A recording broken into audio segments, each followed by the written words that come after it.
Every 66 seconds, another senior in this country is told they have dementia. By the time this video ends, 20 more families will have heard those words. And for some of them, the cause was never their age. It was a bottle sitting on the bathroom shelf that they were promised was safe. I am Dr. James Carter, 15 years of practice, and I have watched this exact picture play out more times than I can count. Someone sharp their whole life starts losing the thread. Names, appointments, the drive at home they have made 1,000 times, and everyone around them calls it getting old. It wasn't. It was a medication. One almost nobody thinks to question because a doctor prescribed it and a pharmacy filled it. Here is what the newer research keeps showing. One ordinary, everyday class of drug can pull your memory and your learning down hard inside a single year, and most people taking it have no idea it is happening. Today, I am walking you through the 9 medications most closely tied to rapid memory loss. Count it down from the ones that get quietly overlooked to the one I consider the most destructive of all. Watch for number 3. It is handed to millions of seniors for something that sounds completely harmless, and it may be shrinking the memory centers of your brain right now without a single warning sign. Before we start, tell me in the comments, how old are you and which medications do you take every day? I read them, and the age of this audience shapes what I cover next. Let's start at number 9, and don't let the low spot on the list fool you, because this one is sitting in almost every medicine cabinet in America. Number 9 is diphenhydramine. You know it by its drugstore name, Benadryl. It is the little pink pill people reach for to fall asleep, to calm an allergy, to take the edge off a cold. It costs a few dollars, it sits on an open shelf, and most people assume that because nobody needs a prescription for it, it must be gentle. Inside your brain, it is doing something very different. Benadryl belongs to a group of drugs called anticholinergics. That is a long word for a simple idea. They block a brain chemical called acetylcholine. Acetylcholine is the messenger your brain uses to lay down a new memory and to stay alert through the day. As we age, the brain makes less of it and leans harder on every bit it has left. So, a drug that blocks it lands far heavier on a 70-year-old brain than a 30-year-old one. The part that takes the hit is the hippocampus, the small seahorse-shaped structure where new memories are formed before they get filed away. In my practice, I have watched patients take a nightly antihistamine for years and slowly lose their edge and never once connect the fog to the pink pill by the bed. The research connects it plainly. A 2023 paper in the Journal of Geriatric Cognitive Health followed older adults who used anticholinergic drugs regularly and found a 54% higher risk of developing dementia compared with people who stayed off them. More than half again the normal risk from something most of us treat like candy. Here's what to do. Read the label on anything you take to sleep and anything marked PM, nighttime, or allergy relief, because those are very often just Benadryl wearing a different name. If you take it for allergies, there are newer antihistamines like loratadine, sold as Claritin, that do not cross into the brain the way Benadryl does and are far safer for the long haul. Never stop a medication on your own. Bring it to your doctor. But stop assuming that over-the-counter means safe for your memory. That is number 9. Number 8 is one your stomach loves and your brain quietly pays for. Number 8 is the proton pump inhibitors. The big names are omeprazole, sold as Prilosec, and esomeprazole, sold as Nexium. These shut down acid production in the stomach, and they get handed out for heartburn, reflux, and that burning feeling after meals. People stay on them for years, sometimes decades, because the moment they stop, the symptoms come roaring back. So, it feels like the drug is the only thing holding the line. Here is the part almost nobody hears at the pharmacy counter.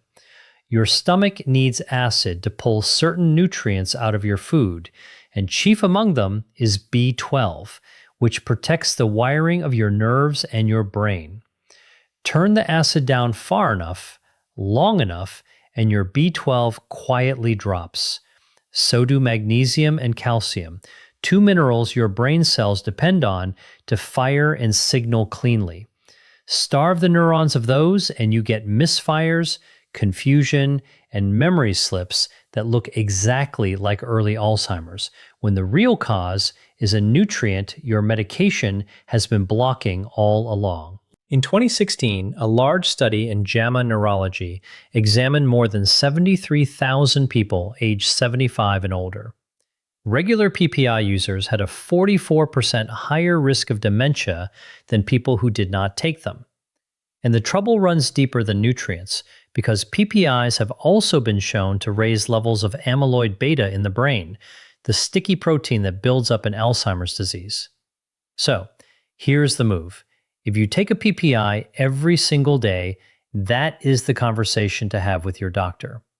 Many people can taper down onto a gentler class called H2 blockers, like famotidine, sold as Pepcid, which is far less likely to touch your thinking. Chewing deglycerinated licorice, a natural compound that coats and calms the stomach lining, can ease symptoms with no cost to the brain at all. The goal is the lowest dose for the shortest time, not a pill you take forever out of habit. Number 7 is prescribed for a problem most people would rather not talk about. Number 7 is the bladder drugs, and the one to know by name is oxybutynin, sold as Ditropan. It is given to seniors who deal with a sudden, urgent need to get to the bathroom, the kind of overactive bladder that can reshape a whole day. The relief is real, and the embarrassment it spares people is real too.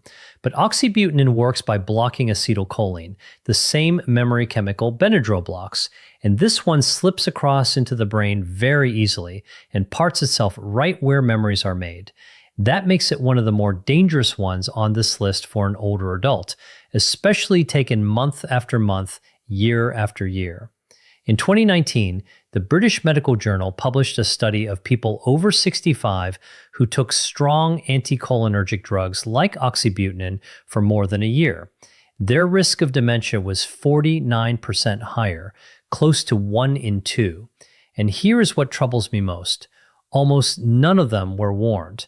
They were told a pill would calm the bladder. Nobody mentioned it might be dimming the mind at the same time. The fog gets blamed on age. People describe forgetting appointments, losing their keys 10 times a day, dropping the thread of a simple conversation. And everyone around them nods and says, "Well, you're getting older." It is rarely traced back to the prescription until real ground has already been lost. If you take oxybutynin and you have noticed your memory slipping, take that seriously, because you do not have to choose between your bladder and your brain. Newer drugs like mirabegron, sold as Mirbatriq, work through a completely different pathway and do not block acetylcholine at all. For most older adults, they give the same control with far less risk to thinking. Bring it up at your next visit. Number 6 might be the most surprising one here because it is one of the most prescribed drugs on Earth.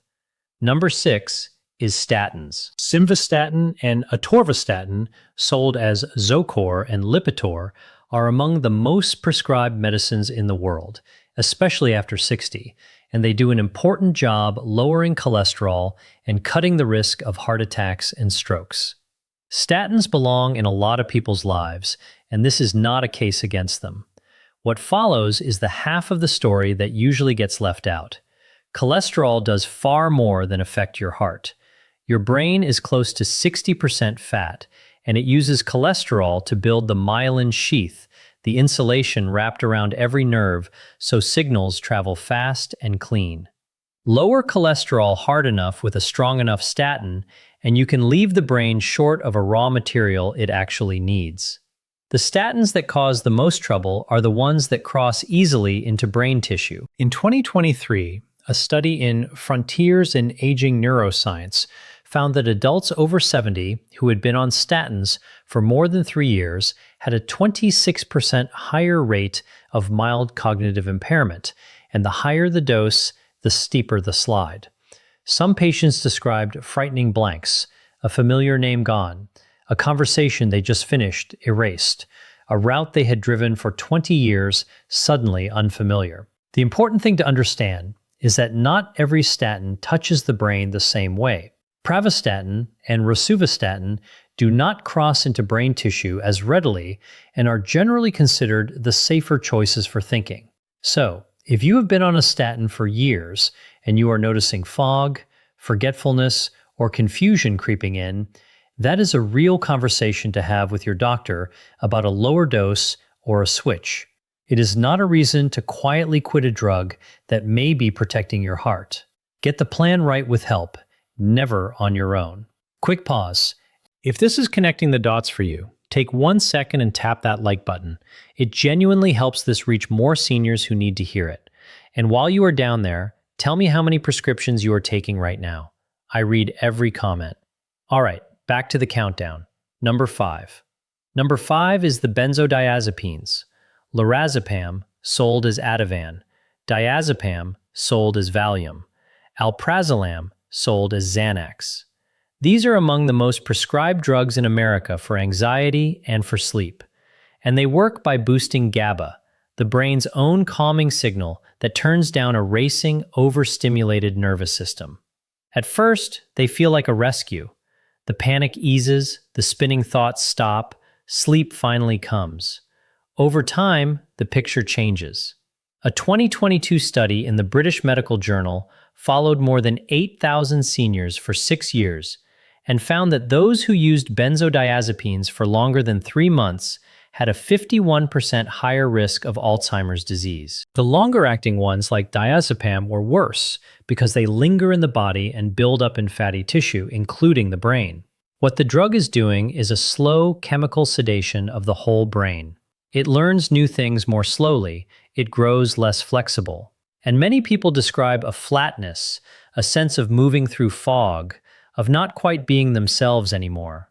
The cruelest part is the exit. Stop a benzodiazepine abruptly, and the anxiety and insomnia come back twice as hard, along with agitation that can be genuinely dangerous, which makes the pill feel essential right when it is doing the most harm.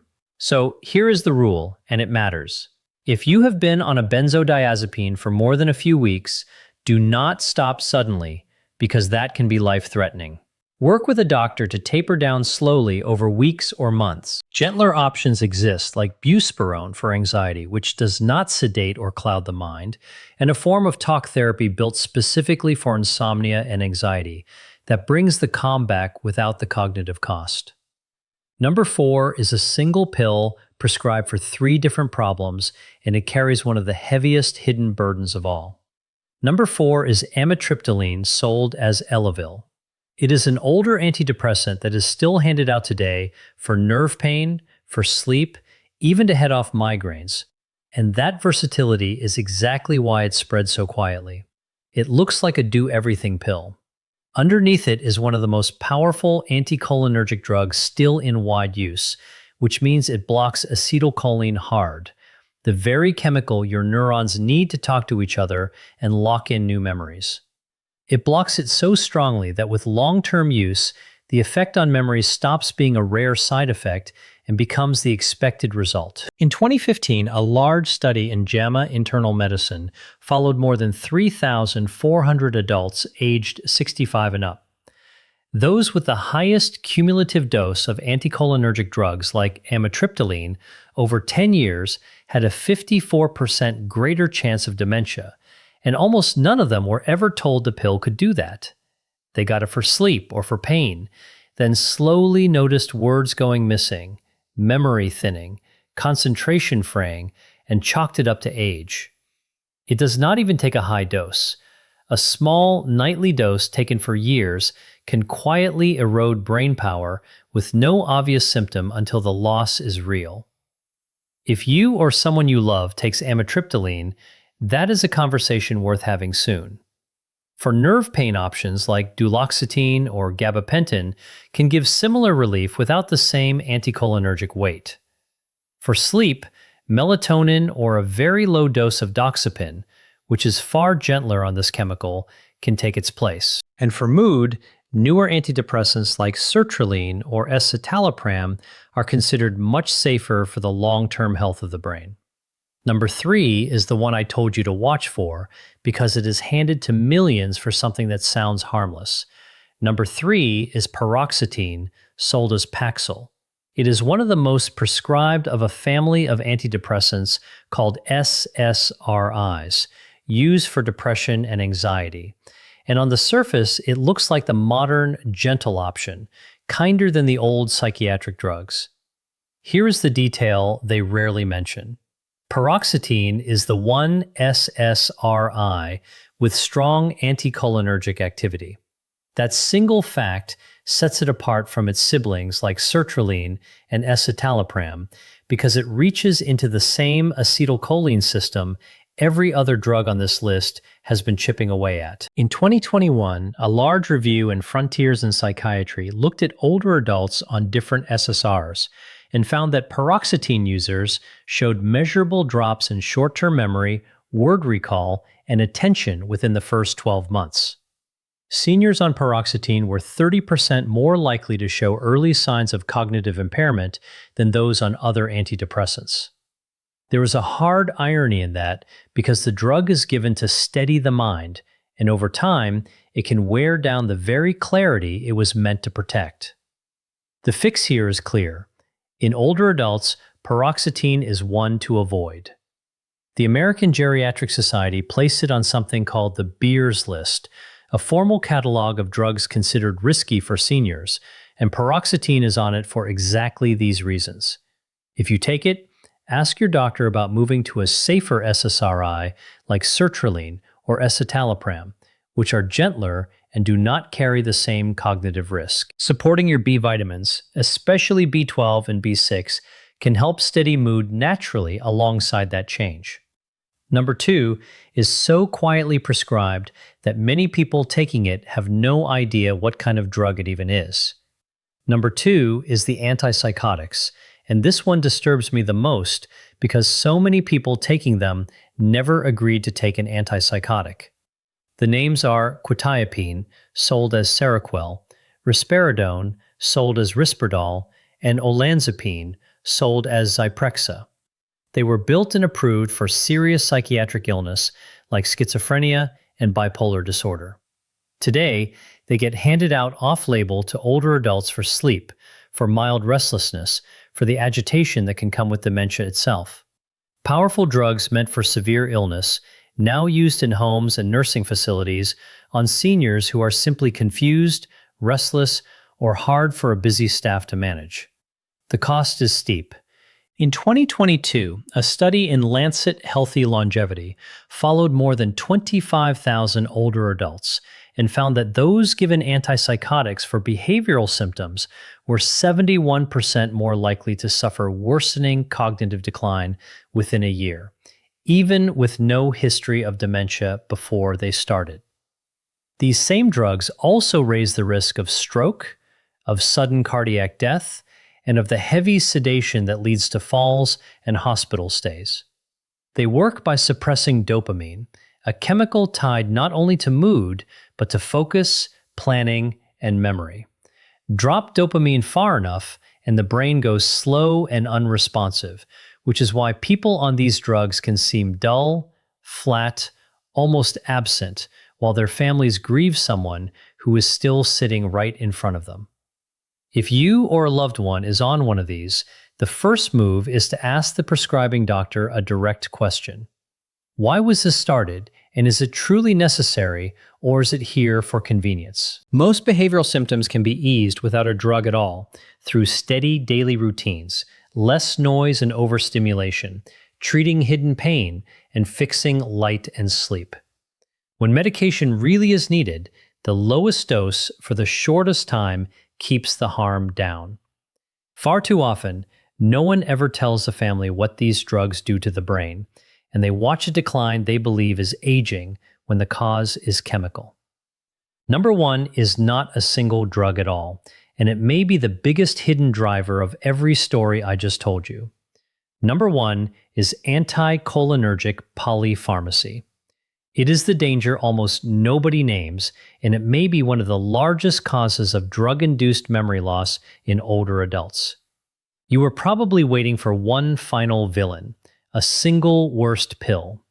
The real worst case is something subtler: the slow stacking effect of taking several anticholinergic drugs at the same time with nobody adding up the total. Polypharmacy simply means many medications at once, and anticholinergic burden is the combined weight of all of them blocking that one memory chemical together.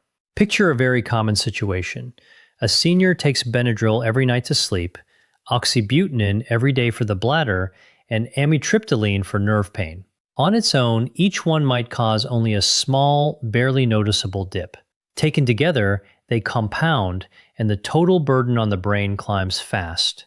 In 2022, a study in Age and Aging tracked more than 280,000 older adults and found that those with the highest anticholinergic burden had a 120% higher risk of dementia within 10 years, more than double. And the great majority had no idea they were on anticholinergic drugs at all. No one had ever explained it to them.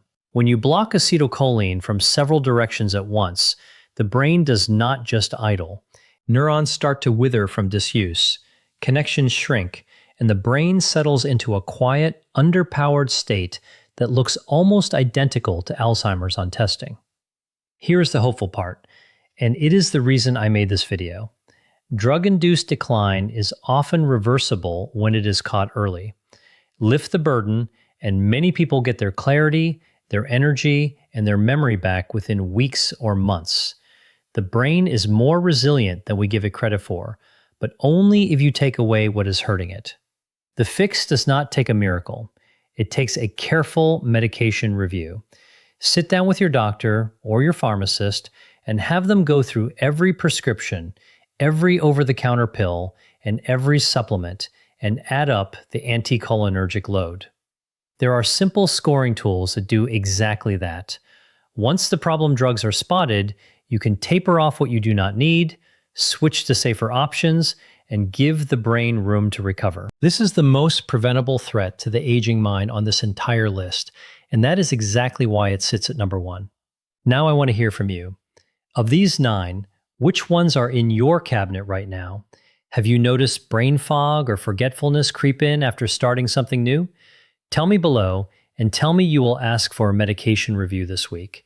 Your answer might be the thing that saves the next person who reads it.